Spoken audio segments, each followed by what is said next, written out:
Welcome to Project Planning for Post-Harvest Efficiency, Profitability, and Food Safety.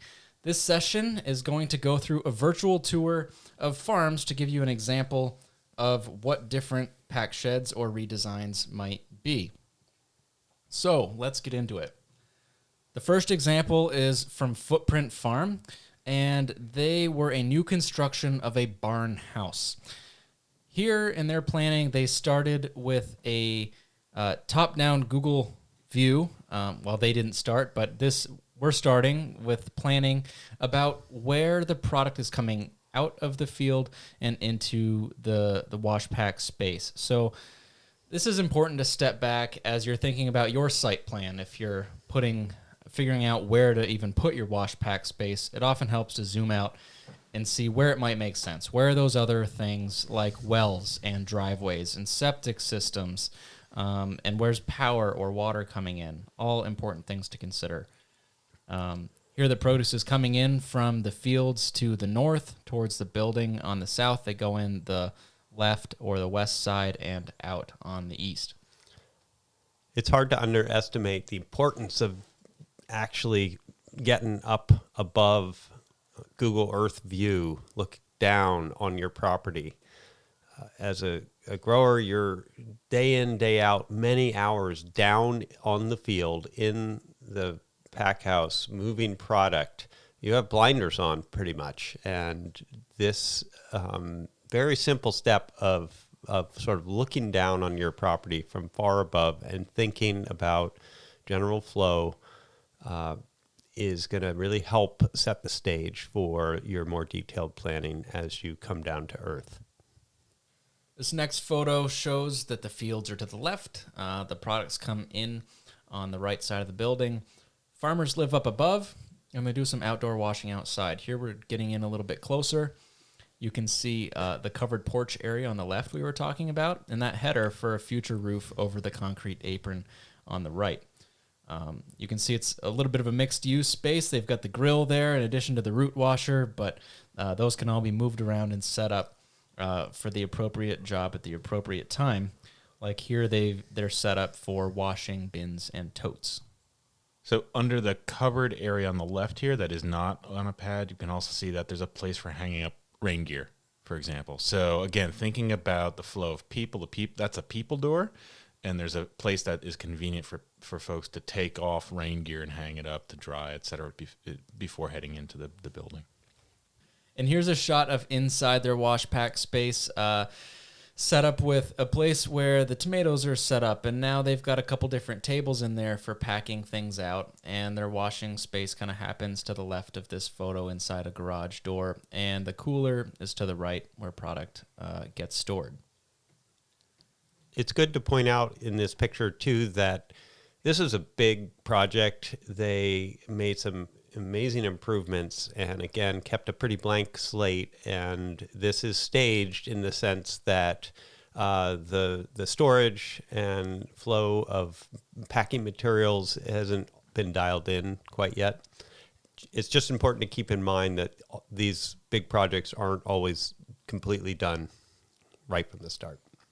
But key pieces are in place, right? So here's a slab, a well thought out slab with drainage that allows for that flexibility and that foundation to build upon. They've got a well framed building. They have finished surfaces that are cleanable on the inside. So laying the groundwork for a variety of potential future uses and improvements. The next example is Last Resort Farm. This is a dairy barn renovation. So working with an existing structure poses its challenges, but there's some advantages too. Here you can see they've got a south-facing wall, so it lets in lots of natural light. And they have a smooth and cleanable surface called truss core that they're using on the ceiling that is a corrugated plastic, so it can really withstand the humidity and water in that room. Their coolers are to the right and with 3 or 4 different zones there, as well as a trench drain in front of them. So all that water washing on the left can drain down into the gutter to the right. This is a great view because it illustrates this is a reused, repurposed dairy barn that was laid out as with lots of length to it. And Silas has put that to use here. It allows for many different options for a long, smooth, linear flow for a variety of crops and variety of washing and packing steps. And the flow of water, although you do see a short hose on the ground there, it's mostly overhead. It's well positioned over the light so that there's a drop-in for the shortest hose where you're going to be using the water, where you can see what you're doing with the water, is an important concern when you're laying out water lines, to lay them out in the area overhead that you know you're going to be using. So there was a fair bit of concrete work done to this floor. Being a dairy barn, there was a couple different steps and slopes and cracks and rough terrain. So some of that had to be jackhammered up in order to be then refilled with concrete, so to make a nice smooth, solid floor, kind of all on one plane again. Speaking of one plane, the coolers are built up. He insulated the floor, which does make a shorter cooler, and that is one of the limiting factors, is that trying to bring things in on like a hand truck dolly is now challenging because he's got that step into the cooler. It is nice to have that insulation, though. And generally speaking, I mean, the use of a dairy barn for a vegetable wash pack area is a very common thing among the growers that we work with. It does provide this nice long linear flow potential. The height is often restricted, and so there are challenges with trying to have things stacked, for example, in a cooler, or having even a cooler of standard height can be challenging. So. Yeah, height is something to bring up. Like these light fixtures, they're they're very low profile LED light fixtures, so they sit pretty close to the ceiling. You don't want anything dangling down or anything that could break if it was bumped into. This next photo shows a custom-built drying rack.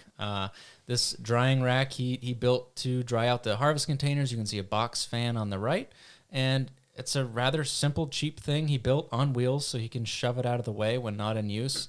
But it helps promote the drying of containers, which is one of those helpful little tools that he put together.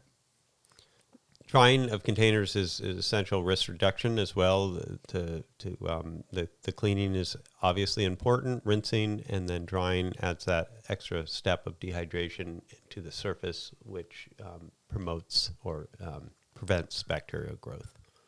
This next photo is a shot of a cooler. He has 5 different zones, 4 of which are all CoolBot controlled. But then this cooler here, he does have a commercial refrigeration unit in it to really pull down the field heat out of certain crops, like strawberries, for example.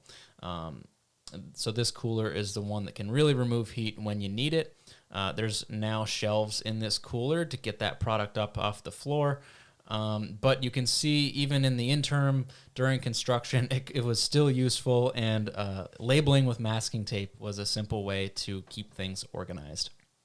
One thing to note is the drain pan on that evaporator is properly plumbed outside of the cooler. So any condensate that forms is drained away and not dripping on produce or dripping back into the cooler. This picture shows the loading dock that got added to the end of this barn, covered with a roof, is a perfect place to store those bins when not in use. And also, the dock leveler there makes it easy to accommodate many different sized trucks for wholesale orders. Again, the use of the outdoor space is super important, and farmers who have an outdoor space with a floor and a roof never seem to regret it. Outdoor space is great, and the detail is important. For example, under the roof where it emerges, where it contacts the side of the barn, just making sure, for example, that birds are not going to be able to nest in certain places.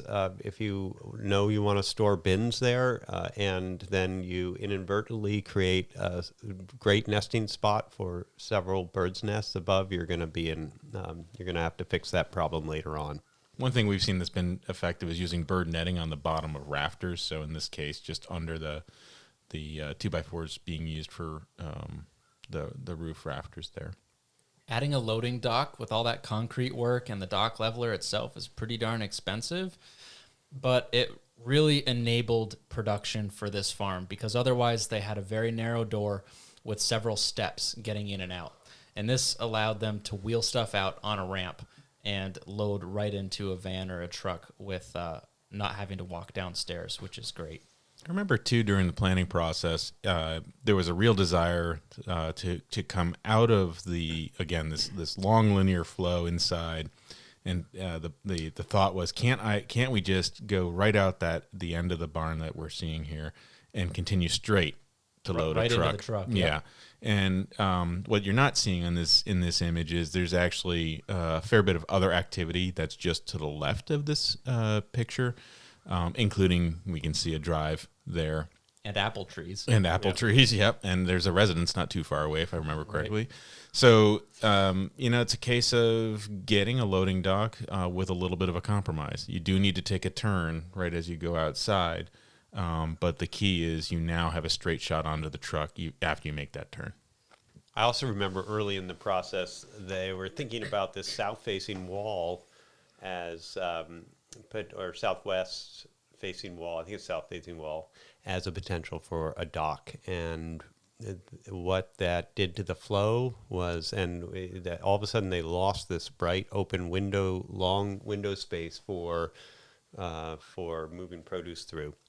So this was an obvious choice in terms of the overall flow. Roof lines is another thing to consider, is the flow of water coming off of that roof. If they put the loading dock on this south side, you have all that water coming off the main roof of the building, then coming onto the roof over the loading dock, just pouring onto your driveway or trucks or vehicles, and that is not fun. So it's a little bit easier to add a roof line off of the gable end, which is also a lot less water to deal with. And you can see even they're loading the truck off the gable end of the loading dock. So I imagine if it's raining out when they're loading, water is not really a concern.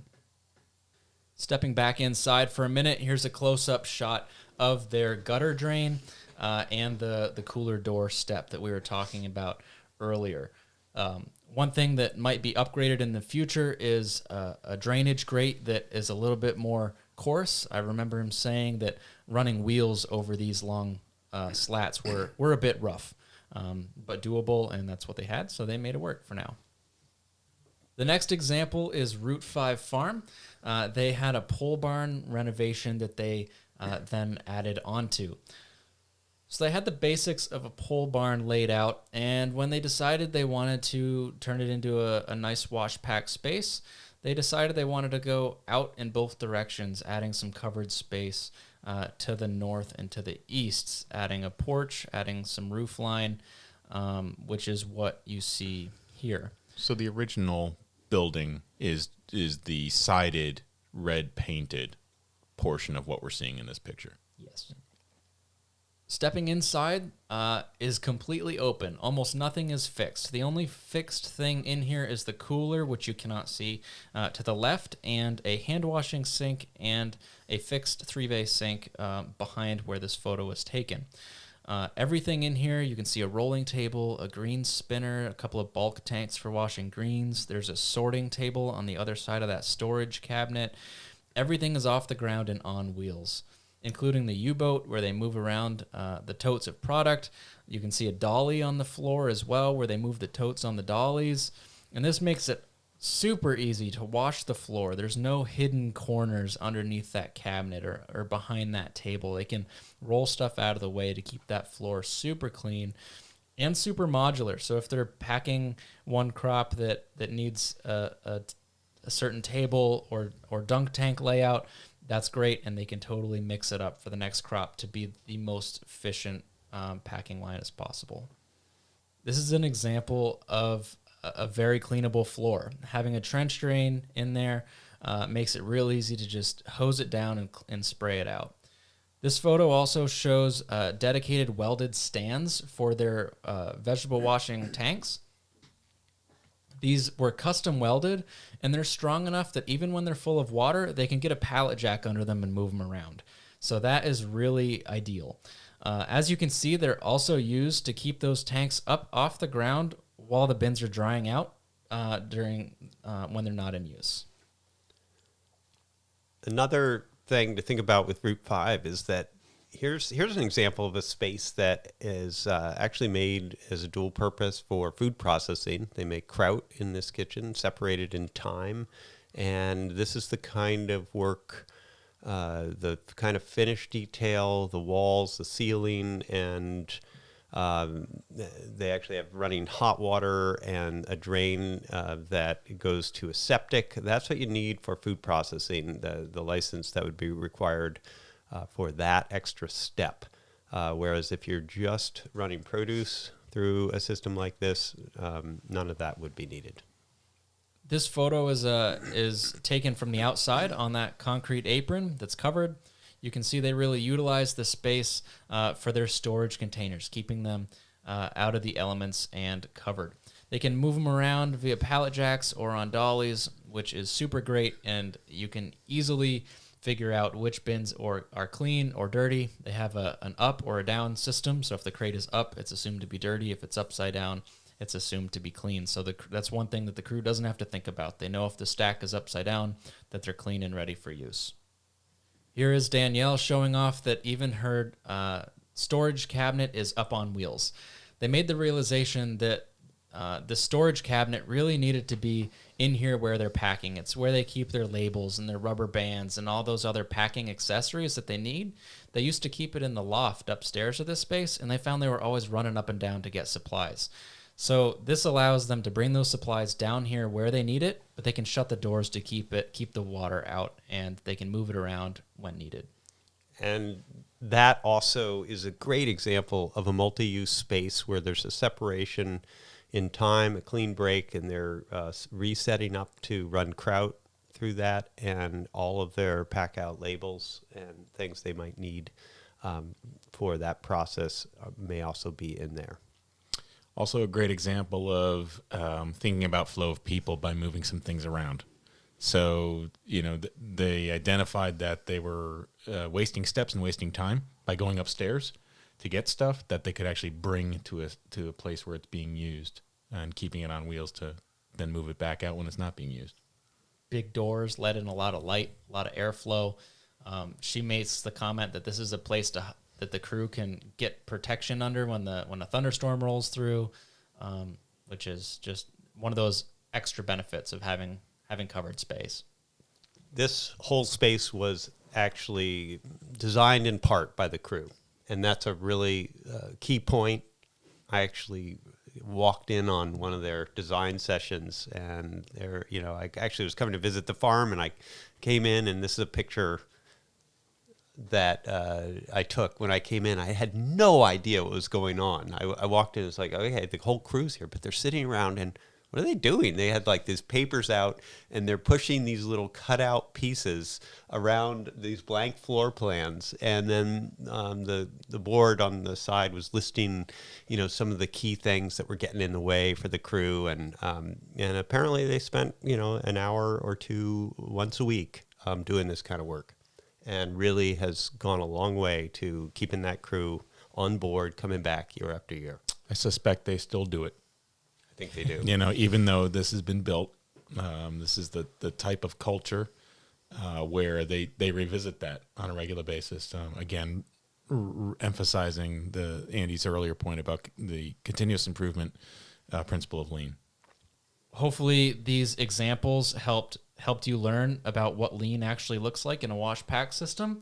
And all these farms showed were part of a post-harvest case study where we have a full write-up, downloadable fact sheet, blog post, YouTube videos, and even more pictures for you to check out on our blog at go.uvm.edu/PHCS for post-harvest case studies if you want to learn more about those particular farms.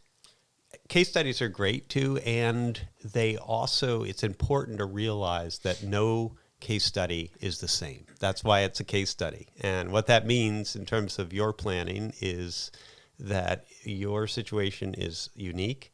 And although you may model some things after a case study, you will always need to revisit from the ground up or from the sky down your situation and your motivations and figure out what is going to work for you.